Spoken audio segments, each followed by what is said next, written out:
Alright, welcome to another PAX East video. I'm your hostess, I'm Druidsfire, and I'm here to talk to you about Gollum. Not even gonna try to make the sound the Gollum makes in the Peter Jackson movies. It ain't happening.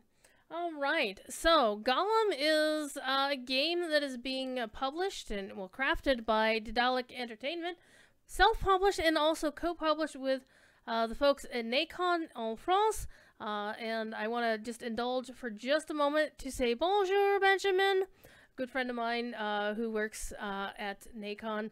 I'm very happy to see him working on this project. That being said, let's dive into this. When I first heard that they were making a Gollum game, I had a big question mark over my head as to why? Who cares about the story? It was a footnote in Tolkien, for real, and it's like, but then again, if you think about it, Gollum is a character with more layers than you might expect. He's a bit of a villain. Yeah. He's not good. He's not an anti-hero, but he does accomplish something that even Frodo couldn't do. Albeit unintentionally, of course, is that Gollum is the person who actually completed the quest of the destruction of the ring. True story. However, this story is set during the time during some of the early events of Fellowship of the Ring.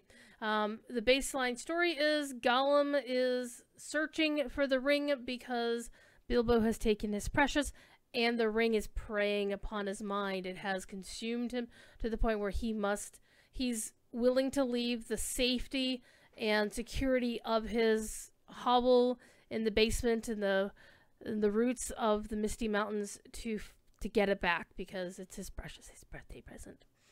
So we're going to start with is a bit of a story trailer, and then we will have a little chat, and then we'll look at the gameplay reveal. The story trailer came out about a month ago in March of 2023. And the gameplay trailer is a bit older, so I'll be comparing that to the amount of time, the gameplay that I experienced at PAX East. One thing I will note as a disclaimer, I didn't actually get to play through the entire half-hour, 45-minute demo due to time crunches. But from what I experienced, I think we'll be able to make a good comparison based on what is seen in that second trailer. But let's get to the first one that you can see waiting with the Peggy 16 logo. The Peggy, by the way, for those who are not familiar in America, that is the European version of the ESRB, which is the overarching ratings board that lets you know what age this game is appropriate for. So in the EU, 16. All right, let's get into it with our first trailer. Gnaws iron, bites steel, grinds hard stones to kneel. So shiny, yes, so beautiful. My precious. The darkness grows beyond our borders. My people are growing anxious. We cannot let this evil linger among us, Gandalf. The Dark Lord, what did you tell him? Nothing. I swears. The Lord sent me, his emissary, to oversee matters in person. The creature, bring it back. Kill it, if need be. We must find help. He mustn't see us. No, not him. Don't be scared.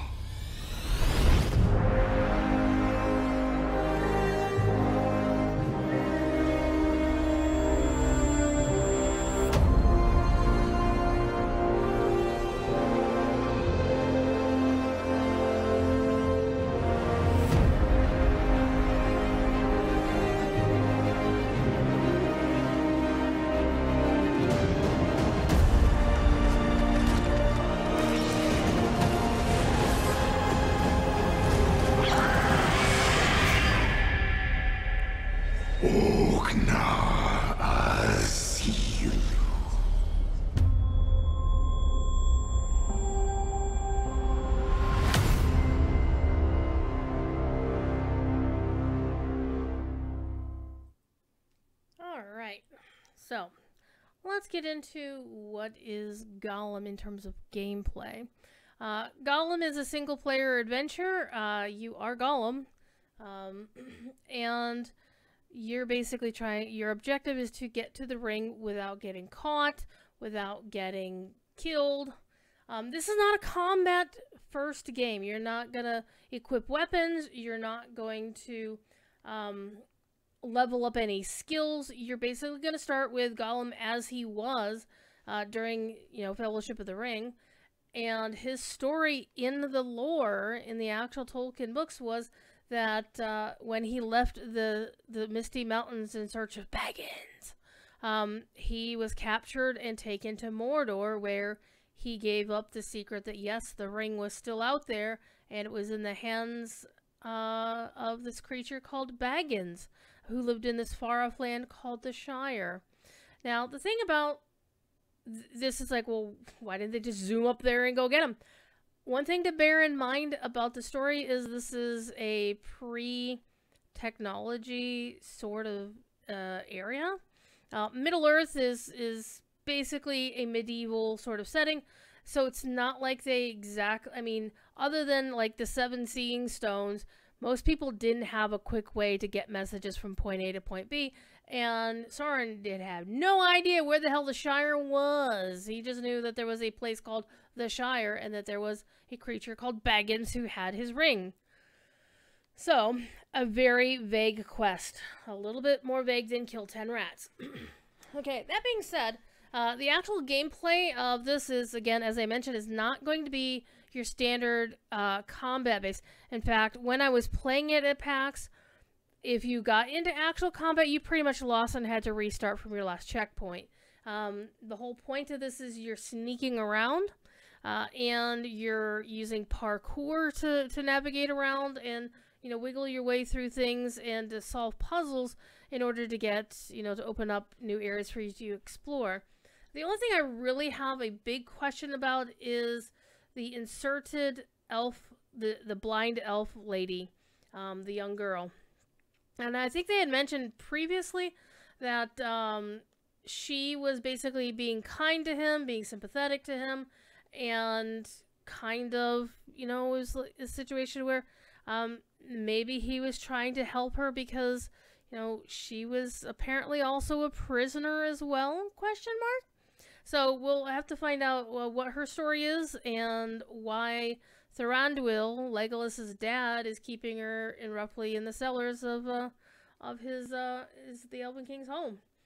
The game is gorgeous. Okay, when I got to play it, the demo that I got to play, unfortunately, the demo itself was having a couple of faults, and that was a technical, glitch on the floor. It has nothing to do with the quality of the finished product. They had like 3 or 4 different chapters that you could play through. I unfortunately didn't get to play through too many of them, but I played through a bit of the content where you as Gollum are in the quote-unquote care of the elves of the Elven King. We eventually learn his name is Thranduil, and he's Legolas's father. And as Gollum, you get to decide how to play. You decide how you're going to react to certain situations. And some of them are going to be positive, some of them are going to get you in trouble, and there's a little bit of branching narrative based on exactly what choices you make. So let's get a little bit more into the gameplay directly with the other trailer, and let's see what this one looks like. Something calls us Gollum. What is it, precious? The precious, of course. The precious. We want it. We want it.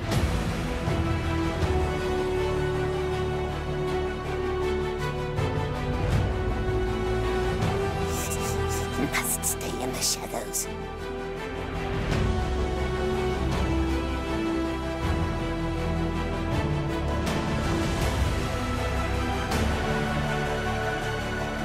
Get to higher ground.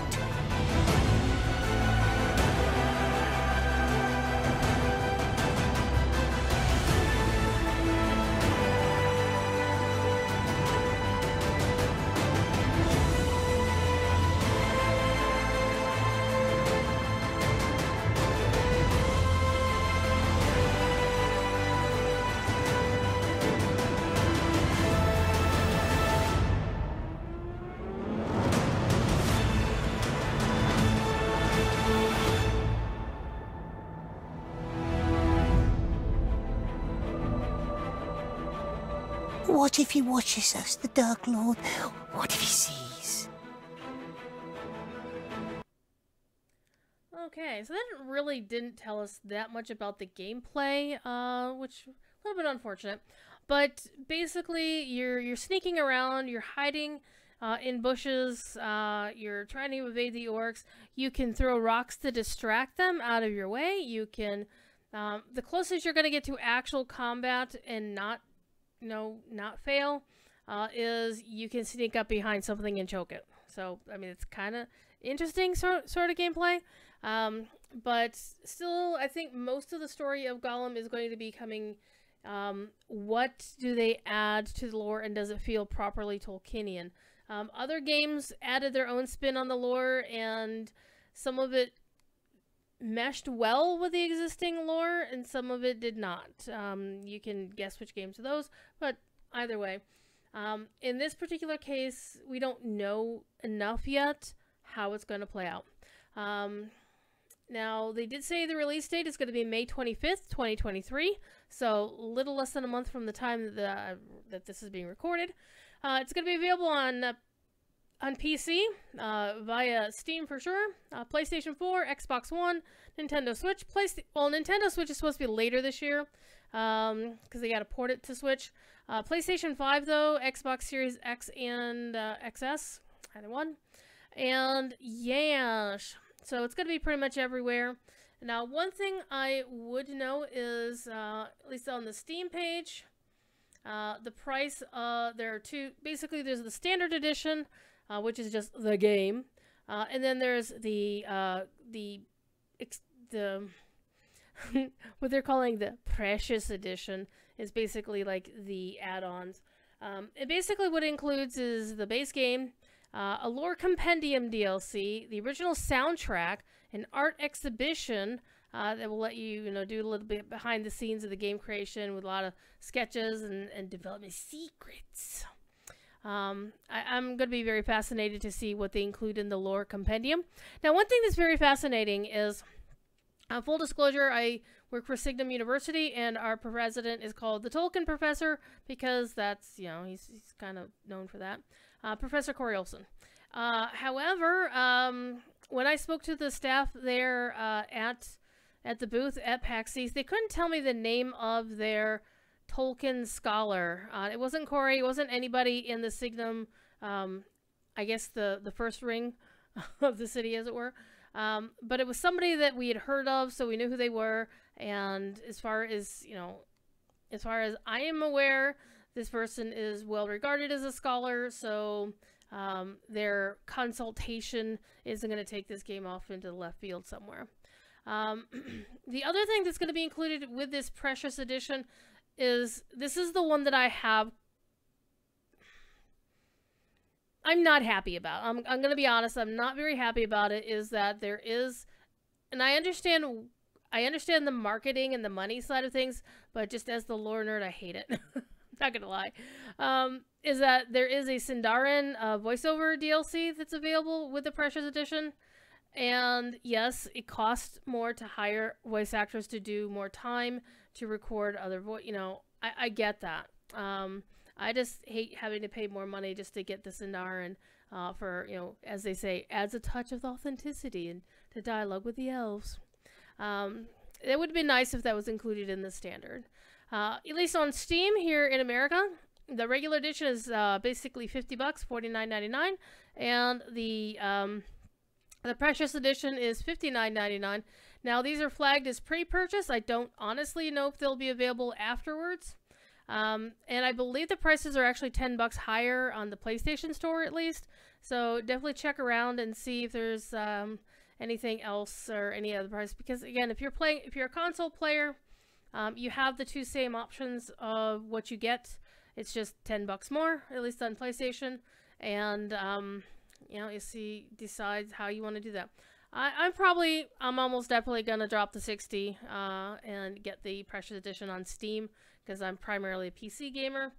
The interesting thing, the one thing I really would want to know is if there's any real difference of content, if there's any like storylines or anything else different between the various ones. But I think this one is actually going to be cool. You know, there's some games that release on multiple platforms, and like the Xbox platform has one thing and the PlayStation platform has something else, and it doesn't appear to be the case this time. It's just, okay, standard or the Precious, and you just pay the $10 more to get the other one. So again, this game is due to relaunch May 25th, 2023. It is a single-player game. It's got some DLCs going on. There will be Steam achievements if you decide to get it on PC.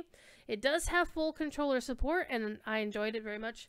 When I was, using the controller, it was a natural sort of feel to the game. And I think as long as the story doesn't go off into left field, I mean, there are other games that did take the story off into left field, but they were still solid games. The actual gameplay was good. And I think the gameplay mechanics here are going to be pretty solid. And honestly, I like a game about Lord of the Rings that isn't about fighting everything. And so I'm looking forward to seeing how they actually tell what they tell of this story. So we'll see how it goes. It'll be released next month, and we'll all find out. You can find some gameplay trailers already, some reviews starting to head up. But I like to avoid the spoilers, so we'll see what it is when it's out. So thank you very much for watching. If you like this kind of video, definitely drop a like and subscribe to the channel, and you'll get these short form videos whenever PAX or other gaming event I manage to get to happens, or you can watch my long form stream videos about some games that I play as well. And when Gollum comes out, I'm sure I'll have something for that to talk about it while I'm playing it. Again, thanks for watching, and I'll see you in the funny pages.